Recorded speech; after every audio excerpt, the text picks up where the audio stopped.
Hey, everybody, in this episode of the X-Files After Show, we're breaking down Season 11, Episode 3, +1. There's only 2 of us tonight, so you know what that means. It's time to start your shipping. Let's do it. You're tuning into the destination for TV superfan discussion, AFTERBUZZ TV. And now, let the buzz begin. Look at that. As always, how can you not enjoy this theme song? Welcome, everybody, to the X-Files AfterBuzz show, after show. This is, of course, the show where we're bringing on every episode of the new episodes of X-Files, airing currently Wednesday nights on Fox. I'm one of your hosts, Frank Progressively Moran. getting better each week, I might say. That's true. Yes. I love it. I love it. On a nice upward climb, which we love to see. I'm one of your hosts, Frank Moran. You can follow me on Twitter and Instagram at HappyGoJackie. And my name is Jim. I am the managing editor for the conguy.com website. We're a website that covers all the Comic-Cons and fandoms through the lens of conventions. It's a lot of fun. We also have another website called thescareguy.com. We have our show coming on this next coming Monday night, but tonight it's all about the X-Files, and tonight I am your +1 for this show. I love it. I could not ask for a better one. Now, the other 2 members are our panel, Lucretia and Lex. They've decided they've got other commitments, so they're going to be otherwise engaged. But that's all right. So you can start, basically, if you're in the chat, start chumming away on our shipper name for Jim and I. What do you think it's going to be? Speaking of that, though, folks, you can like us on Facebook, give us those 5 stars on iTunes, subscribe to the YouTube channel. While you're there, why not give it a thumbs up? And as I mentioned, the chat will be up and running, so feel free to share your thoughts. In addition to any kind of shipping names for Jim and myself, feel free to share anything you might have about this particular episode of X-Files or the series in general. One thing I'll start off, because the theme song, great. Who doesn't like that opening? I think it's seared into everybody's minds. But the fact that it is the old school intro. Yes. Snow, what's his name? Mark Snow. Mark Snow, love it. I feel like the one part that I was like, I'm fine with it, all the images, but I feel like the FBI credentials, like, should they be updated photos of the 2 of them? I think they're playing so much to nostalgia right now, and for a couple of the episodes that we've, especially for the first episode, it was all about nostalgia. Like, if we didn't have nostalgia, we probably would have, some people would have bailed on it after that first episode this year. I wouldn't have, because I still liked it, but I think they're just trying to play nostalgia. I do agree that they should update those badges. Who knows? Yeah. Well, we have, I guess we have, 8 more episodes to find out. Will you update those? No, probably not. What an easy update for the show, though. It's like, nah, just use the old credits. Don't have to worry about throwing any of the budget towards that. We're just going to reuse the old ones. But this one, +1, we have been up and down. We've debated many times this past episodes. Do we like the mythology? Do we like the standalone episodes? Last week's episode was kind of a little bit of the mythology. Barely touched. Yeah, a little tweaked as it was dealing with more of a standalone story. This one, no mythology, pure standalone. Not a whiff of mythology this week. What'd you think? I like I said, I think each episode is getting better and better. This one had things that I absolutely loved about the original series. Like I have been saying the past few weeks, I think it's been a little bit frenetic, like rush. Even though the director of this episode actually was a director on 24, and so, my complaint was that the X-Files was the reboot's been a little bit like rat-a-tat-tat and didn't have enough of those.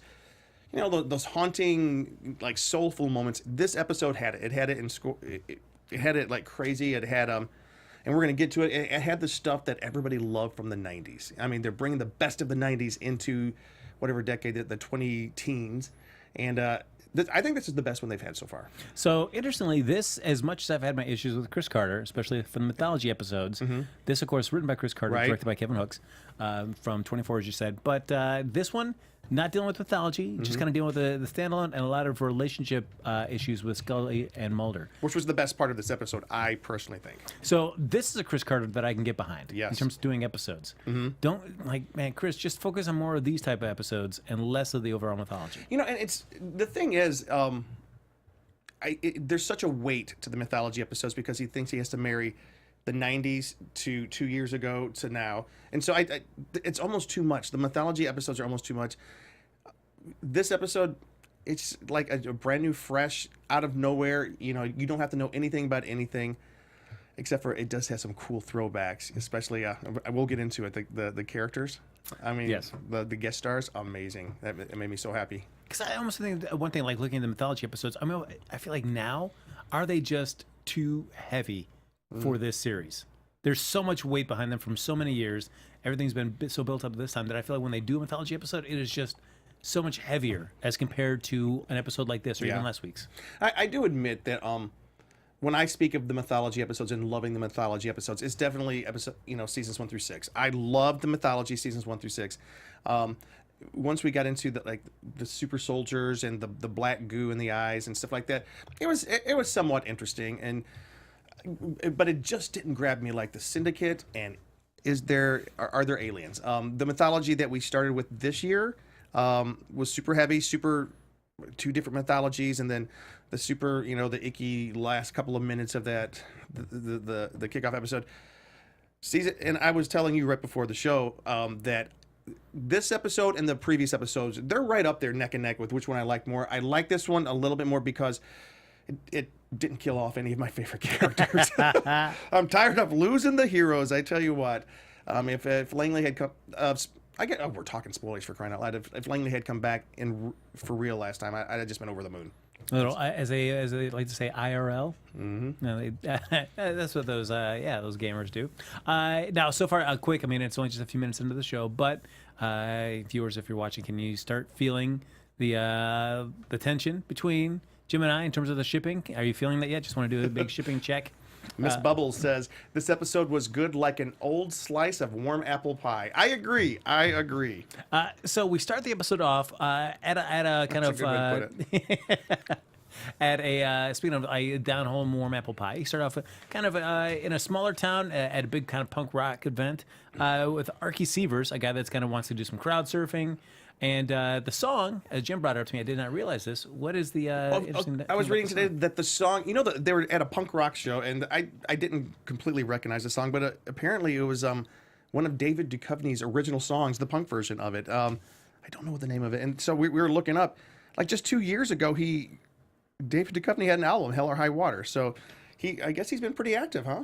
Yeah, and I don't know if I ever knew that he had like musical aspirations, and I just kind of blanked about it. I had heard something about that, but I didn't follow up on it. I mean, because every actor wants to be a musician, I guess, and usually doesn't turn out very well. Well, after watching this episode, are you tempted now to go? Oh, I'm going to go find it. Yeah, I just found out recently. I'm going to go find the song. Will you buy it, or are you just like, just listen to it for a second? That was enough for me. I don't know. We thought about trying to have that as the song, as the intro tonight, but we're like, is that really David Duchovny's original music? That's kind of crazy. So we see him we see good old Archie at this concert, and he sees. As he's crowd surfing, he looks out and he sees himself with kind of like a little sour look, but looking back at him. Right. And that's enough to just creep him out, that he just gets the hell out of there. Yeah, and you could have chalked that up to it's a concert, it's a whatever. He took some kind of substances and whatever, but it was creepy enough for me. I'm trying to think, like, if you were just walking around in life and you saw, whether outside a store that you were in through the window, that you saw a version of yourself, a doppelganger of yourself, would you be freaked out? Oh, yeah. Really? I'm trying to think if I'd be freaked out. I don't know. I mean, I've heard that most people won't. If most people see their exact self, they won't recognize. I mean, you don't recognize yourself, because what we appear like to other people is not what our own perceptions of ourselves in the mirror. So if we saw ourselves, would we really recognize ourselves? True. I would think I probably wouldn't. Except for the T-shirts. And I was like, oh, wait a minute. Yeah, I've got that shirt. That's probably me. Okay. Yeah. Oh, he's wearing his hair all dumb and spikied up. Okay, that's probably me. Oh, for me, it's just like, I'm really that fat? Okay, come on. All right, tell me about it. Like, oh, man, all right. But that was really cool. I like the crowd surfing. It had like a really cool, it felt like the beginning of a great classic X-Files episode. The crowd surfing, and then the seeing yourself, the creepy seeing yourself, and then the car ride on the way back. And at first I was thinking the episode was going to go in a different direction slightly in terms of the initial setup, because we see him racing down the road, then we see a cop pull out behind him and then pass him and as he's taken off to some other emergency I guess he'd been called to. So that kind of threw me off. I was like, I was expecting something with the cop, but nope, that's not going to happen. But we see all of a sudden his twin is in the car with him, and they start wrestling for the wheel, and he crashes. Yep. Which I have a slight point of contention with this scene. They crash and he goes flying through the windshield, and it cuts away, and you're like, okay, that's how they begin. They always begin each X-File Monster of the Week episode with somebody being killed. This guy wasn't killed. He was like, when they come back, and I was like, wait, who are they interviewing? Are they interviewing his doppelganger? Are they interviewing him? So I was thrown a little bit at the very beginning. I couldn't quite get. I actually had it on the DVR and I went back to say, wait, I thought he was dead. So I was confused to see that they went and found him after the break. True. When he was found out to be alive afterwards, I was like, really? Because that looked. I mean, he was flung out of the windshield and was laying on the hood of his car. That didn't seem like something you could just be shaking off. But he does live, which I guess you need to be able to kind of get some details to get the plot rolling. Right. But yeah, so we see Fox and Scully in their, or Mulder and Scully. I want to call them Fox because I'm so close to them. But they're in their office, and this comes across their desk, and this seems like this piques their interest. But what the deal is, because there's been many other murders in this localized area, they kind of have similar kind of pattern to them. And I was reading one review that said, in typical X-Files fashion, how did this become an X-File? You know, like it's Fox somehow he was able to like read the stars and put everything together and say this is an X-File, or what do you call it? This is our bread and butter. Yeah, something like that. That's it. I mean, and it's just a small quibble, but and it's tying back to the mythology episodes. Is that when you set up as your kind of your mission statement for returning back to the X-Files, is that the answers will be found in them? Then I feel like if you're going to do other episodes which are standalone, then I feel like at some point that they should kind of reflect the overall mission. If you're back in the X-Files specifically trying to find an answer to William and this whole dual conspiracy. But but it's tough because of as much as I don't want that, but I feel if you set it up in the show, do I need at least nodded to? Well, one of the things that this show felt like it was almost out of order when you're talking about not, a nod back to what came before. The world's about to end, apparently. There's a virus going to wipe out part of the world, and then these people are going to take off. And the only thing that you know is that you need to find your son. And let's go do this weird little case off. It does feel a little bit. It feels like this should have occurred like before the pilot or something. I don't know, but it does feel a little bit out of place. Especially, there didn't seem any urgency to find William in this episode. Didn't seem any urgency to figure anything out, which I'm glad. I'm glad there was no. This almost feels like it should have. I don't know. It just felt odd, but I guess as part of the brilliance of the X-Files, you can see an alien and the world's falling apart in this episode. In the next episode, it looks like maybe next week we're going to get Bigfoot, but we'll see what happens. Yeah, I guess that's the tough thing. I mean, and we don't want to spend too much time harping on that, but when you set up the mythology stuff, it is so big right now that I feel like it's such a hard gear shift to go because you're right. It seems like the stakes are so high. And it feels like it should keep going that way. And then you cut back down to it's just the creature of the week kind of thing. It just seems like they're not looking for William right now. That's her whole purpose in life. And why is she not having the visions and stuff right now?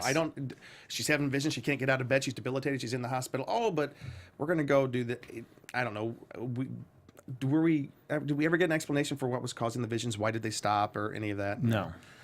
So in a sense, let's not. Yeah, I'd almost rather wish that the mythology episodes didn't exist, and there could have been some kind of larger picture for this episode, not necessarily mythology related, but as an arc for the season that these things can kind of maybe tie to. Because or this was based on the old, the Kolchak the Night Stalker series. There you go. Which had no overarching mythology, and it's still. I remember my dad and me used to watch that. It was at Friday nights or something. It was like the best show ever of my childhood, and mythology be darned. We didn't need that mythology back then. Basically we have we see that Mulder has noticed that a schizophrenic patient in the hospital psych ward has covered her walls with pages of Hangman games. Judy. Yes, and we get to meet little Judy here first. Of course, schizophrenic. Demon Judy when she's not so nice. Yeah. Little Judy who's an actress. She's an actress.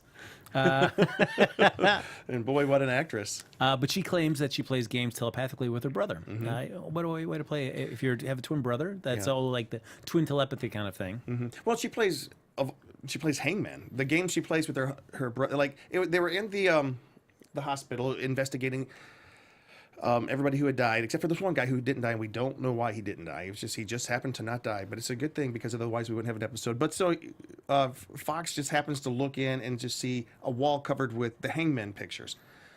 Coincidence, perhaps, but it still moves the story forward. Yes. And it was interesting. Yeah, at first I could not fully. That's the part that was throwing me a little bit. Like, what are they doing? They're playing Hangman with each other.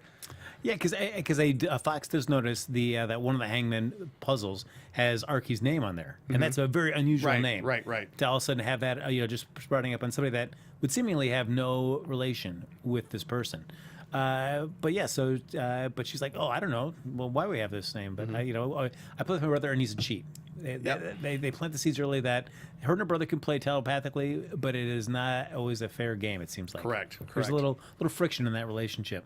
So was she insinuating that this game of killing people had been going on for years, or it had just started? That's what I like. Was it a lifelong thing that they were I can't say the word, playing this game and killing people? I think by the end of the episode, when we see the revelation that their mom and dad were up on the hangman, right? Like that's I think right. That's right. Yeah. Yeah. So that they had hanged themselves, but we see that. So that basically by the end that plants it. Yes, Steve. Hey guys, yeah, Steven in the booth, guys. What's up? Yeah, definitely. Judging by the quote-unquote scoreboards that were on both of their walls in both of their locations at once. Yes, totally agree. Yeah. Absolutely, lifelong. There you go. Yeah. So that, so they've always been that, and I feel like it's since they're both schizophrenic, it's the good side doesn't quite, I think, quite realize just the nastiness that can ensue as they're playing this game. That everything's getting manifested. I feel like the more the darker side of their schizophrenic personalities realize, yeah, if we do this, it's going to summon up something bad, and somebody's going to die. I thought it was a very clever quote unquote monster of the week. Yeah. Because this is. You'd think that after 9 seasons, 10 seasons, and now we're going to the 11th season, shows like this or Supernatural or these Monster of the Week, the Buffy shows, they have to keep on coming up with a new whatever it is of the week. This one was super clever. Yeah, I mean, I did like this. It's something you don't. Two schizophrenic twins who play hangman, and as they come up with the names, they off somebody, which was. And by the way, the twins were also played by the same actress. Yes. Which I did not realize until the next day when I'm, reading. I didn't know it was the same actor.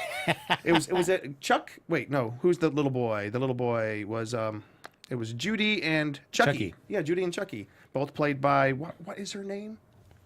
Karen Knovel. Yes. Who is this? And you know who she is, right? Oh no. What character she played in season 4 of the X-Files?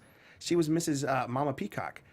In Home. Get out! Really? The lady under the bed. Yes. This is the same actress, which was so great. And she played one other character too. So this is her 3rd time playing a character in the X-Files. A good luck charm. Yeah, it's really great. It's like the John Rassenberger of Pixar. Yes, yeah. that's right. Here in the chat, though, we've got Miss Bubble saying the mythology on this show has become as convoluted as mythology on Alias and The Pretender. It's too schizophrenic. I might need my medicine to hold my attention. How appropriate that she's yes. Medicine and schizophrenia for this episode made it even better. But no, I thought it was really interesting that this actress is a veteran of X-Files, and perhaps one of the most one of my favorite, but one of the most creepy episodes ever. Yeah. So Home, and she's back again. I love it. And I probably of all her appearances, probably the one that she's got the most at least. Close enough FaceTime. Other than I'm just hiding under her bed. You're not going to see me too much. I was reading her interview. It's on Sci-Fi Wire today about when she originally did Home.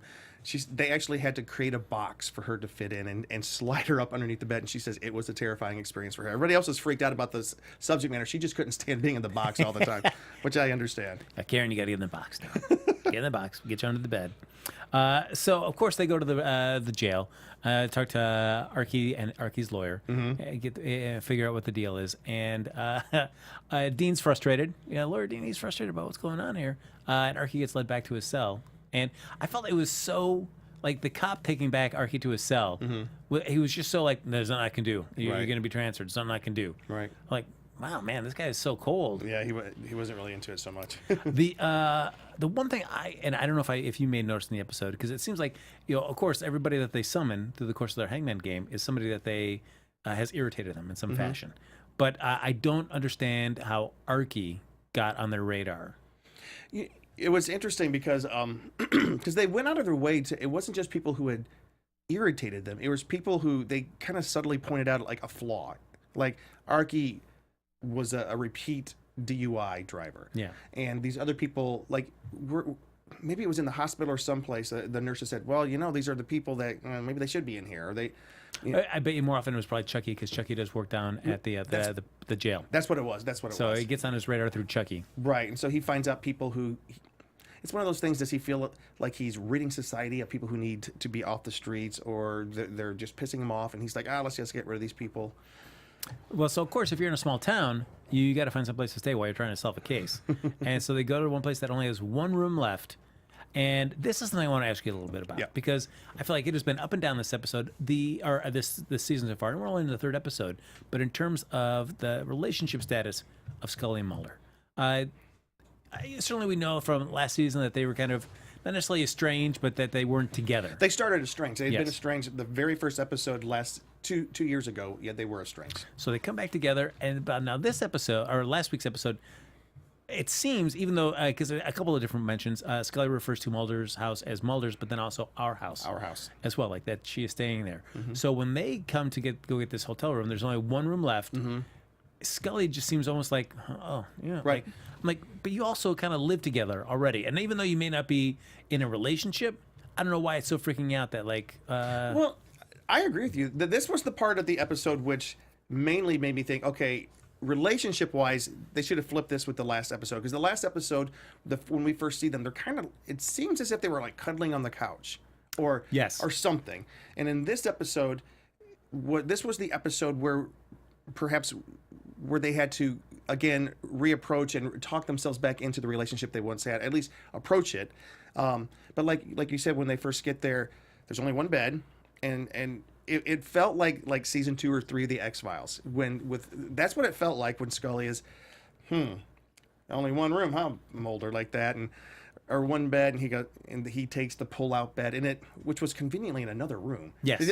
Which was basically they had 2 rooms, so it wasn't that bad. But it did seem odd that, like, what was going, like, I don't know. That's one question that I've seen a lot of people on the message boards talking about. Because even last season they did swap the order on a bunch of the episodes to kind of take some of the network that was more exciting, kind of push them up towards the front, and some of the weaker ones kind of leave them in the back. So which made kind of like the mythology, or at least the build up in the chronological order of the shows, kind of weird, because their relationship would kind of start and we kind of reset, and some of the status quos would change throughout the episodes, and when wasn't a seamless build. And so maybe that was the case this season. Maybe, like, this felt like it should have been the second episode, and the one from last week this week, because the one from last week felt like the relationship had started again. We didn't really see a whole lot of it, but it was hinted at. In typical X-Files fashion, everything's hinted at. Right. Even this week, the bada boom bada bing, it was very, hello, you look like, what was it? You have that. Why you have the lingering glow on you, or what? Oh yeah, that afterglow. Afterglow, yeah. For this, do you need the shipping between Mulder and Scully? Do you need it to be overt, or what if you just thought in your head, like, they're a couple, they're together, but I never need to see them holding hands, kissing. I could hear them maybe talk of their affection for each other, but I don't need to see a lot of demonstration of it to know that, oh yeah, they're just a couple. Well, we had 9 years of very little demonstration ever. And once the demonstration started, bam, Duchovny's off the series for whatever. And we saw, remember when he left the series, it was basically Scully wakes up and she, there's the empty bed and he has gone for like a couple of years or something. But I like this type of relationship that they have where it's hinted at, but it's not all CW, where it is definitely like we were talking about last week or maybe the week before. They were voted the most romantic couple before they ever got together back in the 90s. Yeah, and people, and I guess that and Lex, who was here, or maybe it was you, were saying that shipping came from this series, and so I do think that it is frustrating if the shipping never reaches the dock, I guess you should say, but it reached the dock this week. Yeah. It looks like it did. Yeah, that ship came ashore. The ship came to shore. So this, as much as we like seeing Mulder and Scully together kind of solving a case, they do kind of split up a little bit in the sense where Scully goes and talks to Judy. Right. We got Mulder with Chucky at his place. Chucky and Judy. And the first thing I noticed that when Scully goes to talk to Judy, as we see her come into the room and she's holding that can of like Dookie pudding, like. I mean, I feel like great for a thrown Dookie for a joke that pays off again later, but I'm thinking, who would actually go and say, we need to call our pudding Dookie? Like, no, who's deciding that this is a great name for my pudding? Oh my gosh. And boy, she had a terrible shot. I expected to see her suit splattered in just a second, but I would have thought, she's not moving, and you've got like 4 shots. It's like a stormtrooper. Yeah, it's because would you honestly, Jim, tell me if you were in a store and you're looking, I got a pudding fix, I got to get it taken care of, and you saw Jell-O, but you saw like Kroger brand if you're over here on the West Coast, and then you see Dookie, are you gonna go like, you know what, I need myself some Dookie? Oh hell yes! Come on. I'm telling you, that's the first. If I see Dookie pudding, I'm not going to be able to resist Dookie pudding. I mean, I may not eat it, but I'm going to put it out on the table. Yes. Check out my Dookie pudding. No, it was pretty disgusting. I did like the scenes of Mulder talking to Chucky at his place, where already it's a nice little bit where you get to see just some like interesting characters. They come into the X-Files world, and so you really get like a nice little portrait of Chuck's life through that place. Just like somebody that just has not really gone anywhere, just hoarded a bunch of stuff throughout the years. This place is just kind of a mess, also littered with a bunch of Hangman posters or pictures as well too. Reminded me a little bit of Mulder's office, but I'm not going to go there, I guess. Yeah. Littered with everything from his life because he's so, And just like the way, I don't know, there's just no other his deliveries from Chucky, just that it's like, I'm gonna get you. Chucky was almost like an over-the-top character, Yeah. but I'm telling you what, call me slow on the uptake. I did not know it was the same character. Really? Well, I had 2 whiskeys already, but when I was watching this thing, so Perfect accompaniment to the X-Files.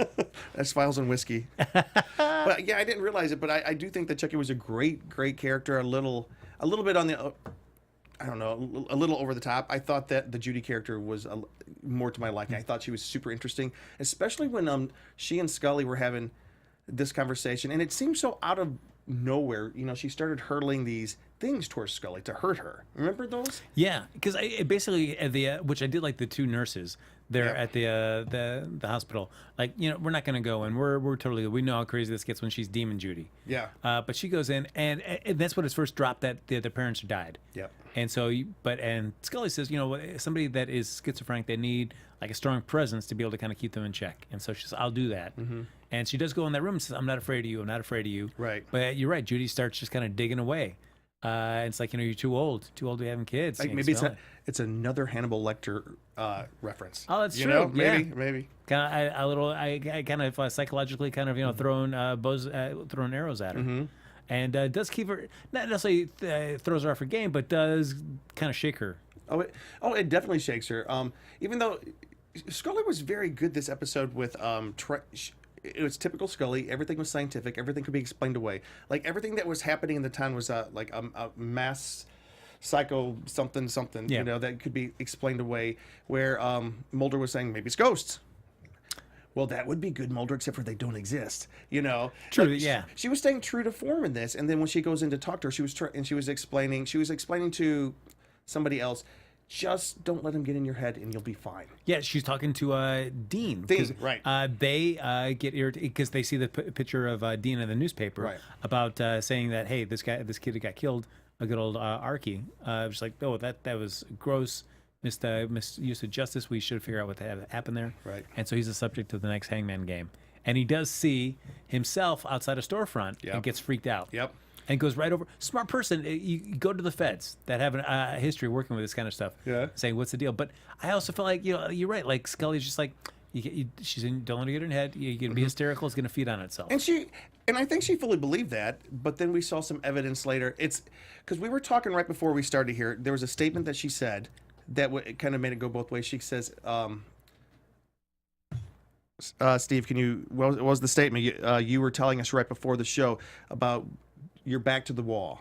Oh, yeah. Sleeping with her back to the door, keeping the devil at bay. Right. Like, I don't believe, like, she was, Mulder asked her about the devil. I don't believe there's a real devil, but I still don't sleep with my back to the door. In other words, I don't believe this will happen, but I take the precautions because there's a little bit of me that believes.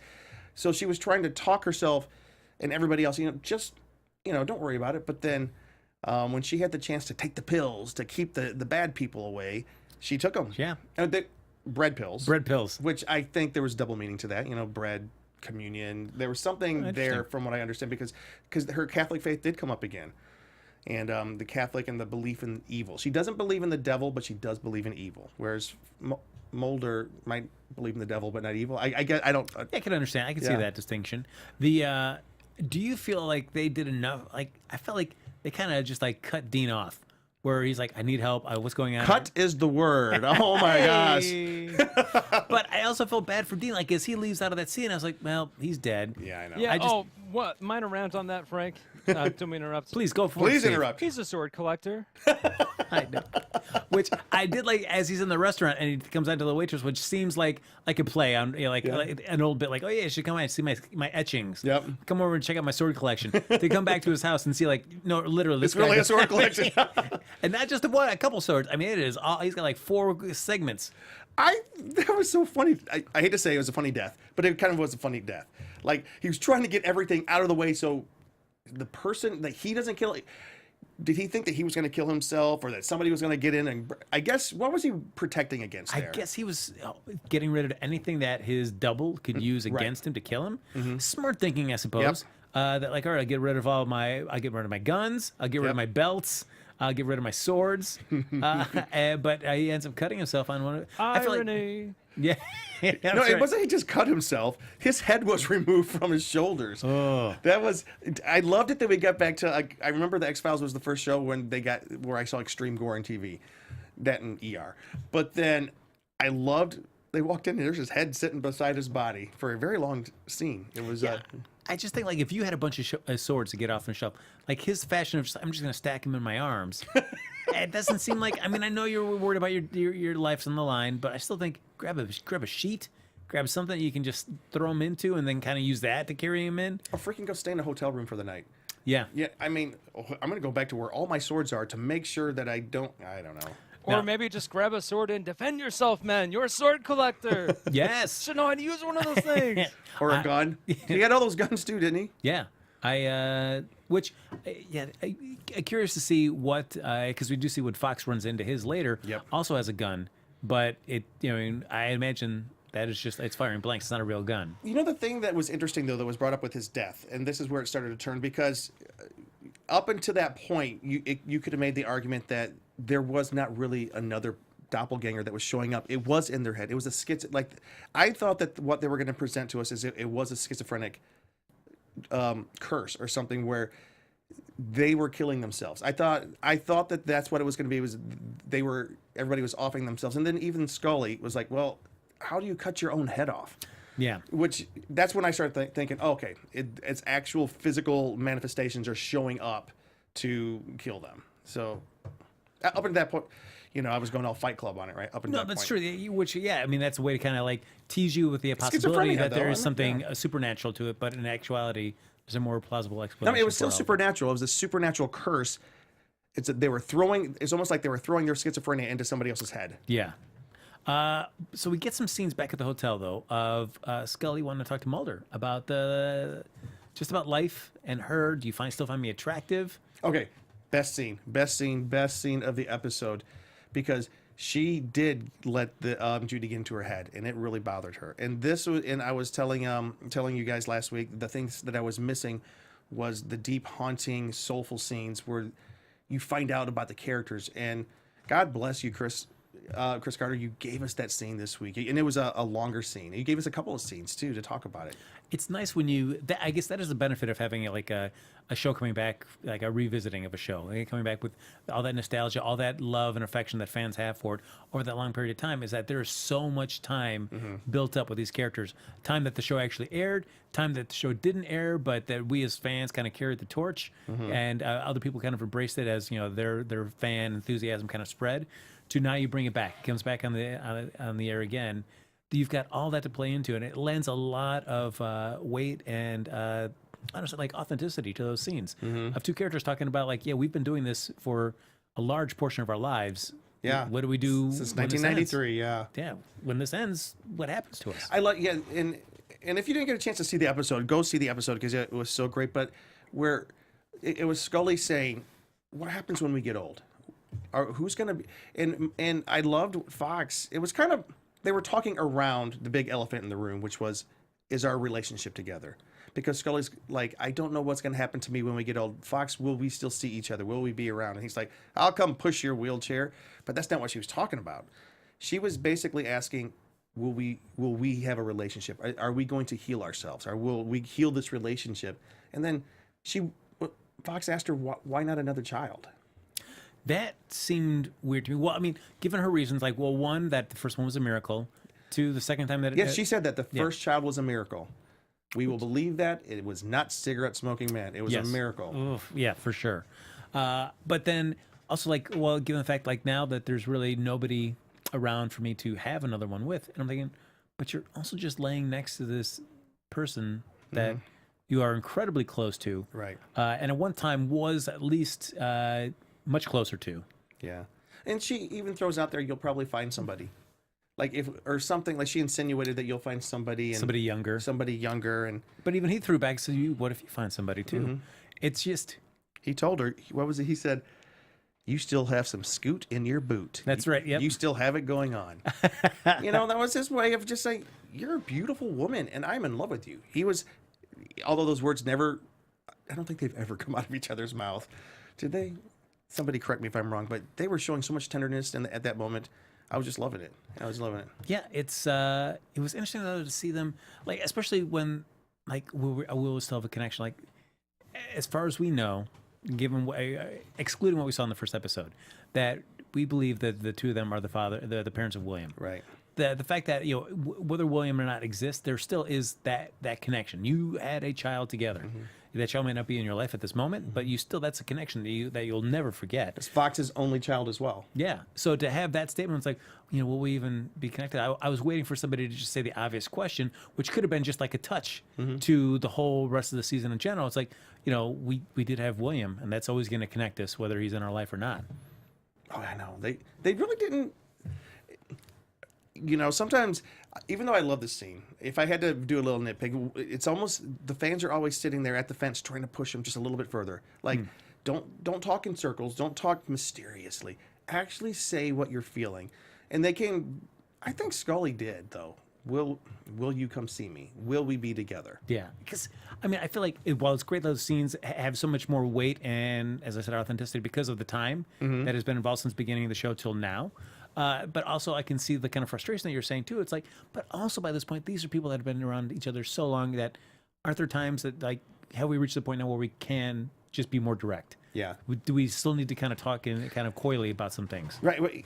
I think because I wrote some of this down, it's like he goes, what about having another child? And she goes, I'm at the end of that journey. I would have liked to have had another one. And Fox, what's stopping you? First time it's a miracle, and I have no one to have one with. And then they go into, what if we lose our jobs? Deep questions. And then what if we lose our jobs? Which is still a little bit perplexing to me because I'm not completely, are they employed? Are they being, I don't get, like, I don't get how they are employed with the FBI right now. It doesn't, that first episode and the second episode where they have armed gunmen showing up and they have to defend their lives and Skinner says just surrender and what the heck's going on? I don't get in. So they are FBI agents. We are left to assume. I don't know how they are because it seems like they're always on the run from the FBI to me. True, like if you're being investigated by some other clandestine agency or at least contractors working for an agency, you would think like, or maybe you're just going to be on suspension. You're going to be on paid leave while we sort all this stuff out. But no, they're still doing their thing. That is very true. But we also get a nod to, and the things I know that you don't enjoy so much is when you kind of bring more of the modern day reality into it. It's like we have a president that's trying to actively close down the FBI. Actually, that was kind of funny. That was funny. Are you agree with that? Yeah. I mean, the thing is like, because the things I don't like is when you tie it too much to a time period so that when I watch it in 10 years, I don't like it feeling way too dated. Although I love the feeling of being in the middle of the 90s with the X-Files, but that was my complaint. But this one was funny. Yeah, it's their conversations were great, and as also I know we talked a little bit before the show started, but the recurring gag is that each time somebody turned up dead, it would be Dana asleep in her room and turning around, and all of a sudden Fox would be just standing there, kind of creeping her out for a second. Mulder, what are you doing? Well, you gotta admit that was kind of creepy. He was really creeping on her at that moment, but he came for a purpose. Yep, he was waking her up. Yeah, because the first time it happened, I thought like, oh wait, is this an example of like a double? That's gonna be happening, but no, it was just like Mulder just like no, guess what? Surprise! There's another dead body. Oh, because of course we got to figure out what the deal is. That right? Ezra added another scene. Scully sees a version of herself Right. out in the crowd as they're coming out, and Never speaks though. nope. And then as they're back in the hotel room, and they're cuddling in bed, Mulder gets out of bed, goes in to kind of wash his face, and looks in the mirror and sees himself in there, and he wigs out. Right. It's like, oh man, we got to figure out, we got to get to the bottom of this. It's coming. And Scully's like, whoa, whoa, whoa, whoa, calm it down. But she's like, yeah, as you're saying, like, get rid of that afterglow. Yep. We got to, you talk to Judy, I'll go talk to Chucky. We got to put a stop to this. Yeah. So we do see, like you mentioned, that Scully has those bread pills that she got from Judy. Well, actually, were they? Yeah, they were from Judy. Judy gave her the bread pills, but apparently the nurses believed in the bread pills. And the bread pills were to keep your doppelganger away, right? Yes. And Scully was like, "This is bunk. It's just basically it's a placebo. It makes you feel something." And for some reason, she kept them. Because she was about to throw them away at the hospital when she first got them. Right. She put her hand over the garbage. And then the two nurses there, it's like, we take them too, and you should maybe don't be so quick to throw them out. So is that to say that the nurses then believed the story? Like they were taking the pills? I believe so. Like, so the murders were happening and the nurses knew about it all along? I would say, like, if you were attending to a patient that had a bunch of hangman games in their room taped up, and a lot of them had like the same names of people that had died, just to be on the safe side, if that lady's saying take these bread pills, they're gonna keep you alive, I'll take them. It's not gonna bother me none. I've seen you just take bread and roll them up into little gelatin capsules. I'll do it. Although this does lead to one question: why did Mulder and Scully have to discover this lady in the room if the nurses had seen a room filled with hangman's games with a bunch of people who keep dying in town? Won't they say something? Won't they call the police? Won't they call somebody? Yeah, because I think that'd be pretty odd. Like, wait a minute, that person's dead. Or maybe, Interesting. especially if they are taking the pills. I mean, it's easy to punch holes and stuff like this, and I don't want to keep doing it, but that was a little bit perplexing to me. Like, so they were aware of it. They were aware that something was going on, especially if they were taking the bread pills. So, Although, I mean, I guess it's one of those where but also, like, how's this lady going to know? Because she's pretty much confined to a hospital room. That it's like, oh, wait, they're not maybe finding out until they read the newspaper, and then they go in the room and they see Hangman's game on there. Maybe they recognize it ahead of time. Yeah, maybe they just think that she's reading the newspaper and she's just writing these down and she's just cuckoo. Yeah. Yeah. That's what's going on.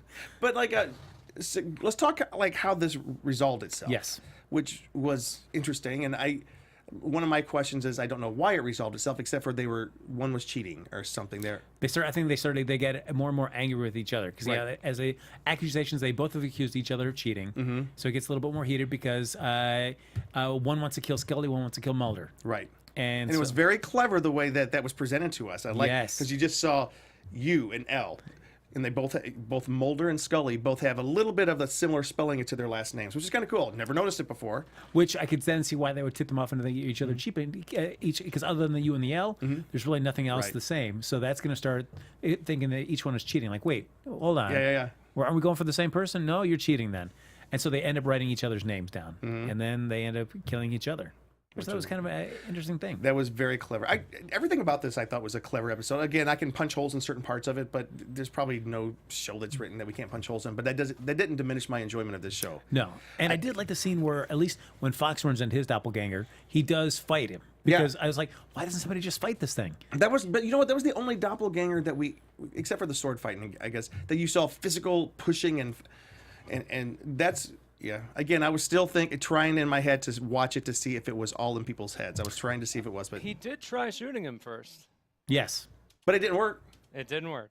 No, because whatever that the doppelganger is made out of, it is not going to get hurt by bullets. And I like that they didn't go into detail trying to explain what it's made out of. Oh, I feel like if you're going to spend that much time, it's going to have to be something really impressive, because otherwise you're going to start picking it apart. Better to let the audience kind of fill in the gap for that, which I think is the best thing what X-Files does. They tease you with enough of a premise that you let the audience kind of fill in some of the finer gaps about how such a thing would exist. Yeah.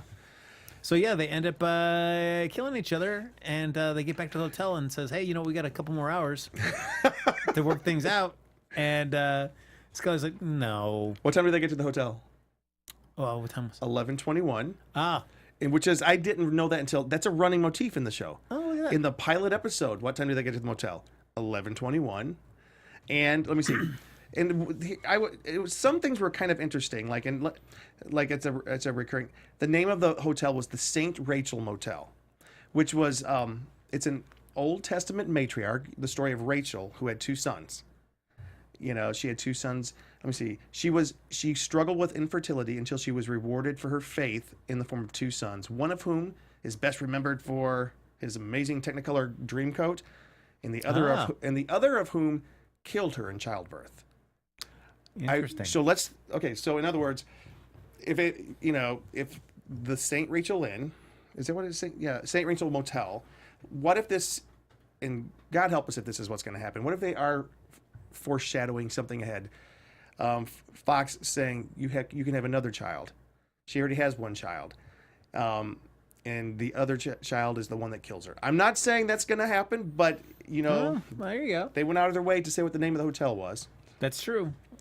Very interesting. Oh. I hope not. No, as although Gillian Anderson, as we talked about last week, has said, like, this is it for me. I know. And she keeps reiterating that. This is it. This is it. Because so far, I feel like even though we're 3 episodes in, this has been so much more well-received than the first season 10. Yeah. So I'm like, There were, which was there was an episode last season which I just loved. It was so the funny episode. Yeah, the Red Speedo episode again, Yes. That one was great. Of course, though, we leave it back at the end where Scully says, no, I'm just want to go get some sleep, Mulder.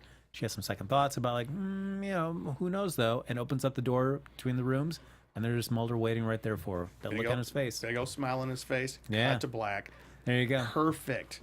Like, that was perfect. That was absolutely perfect. I know some people would want you to CW where you jump on, it's hot and steamy and stuff. That's not the way that this show is written, and I just think the show is better for it. Yeah, I never need to see consummation of their relationship. Although we may. Who knows? Yeah, who knows? But but just take me up to the point where I can just, like, for me, I let the viewer decide. Like, did they get together in that moment and just kind of have a little fun, or did they just, like, was it Mulder just like, right. See, I knew it, and then just kind of close the door and they go back to their own way. Right. And I would almost say that the mystery of the week this week was almost incidental to the most important part, which was their relationship coming back together like that. Absolutely. I would almost say that.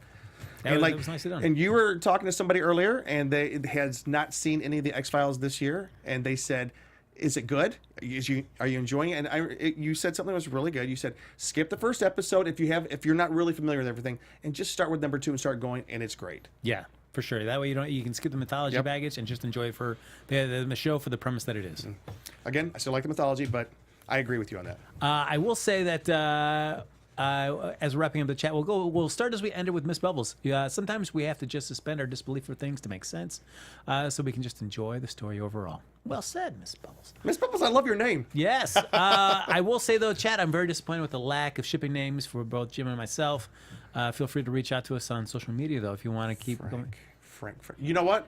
Frim? My last name's Frye. Fried Frank. Oh, there you go.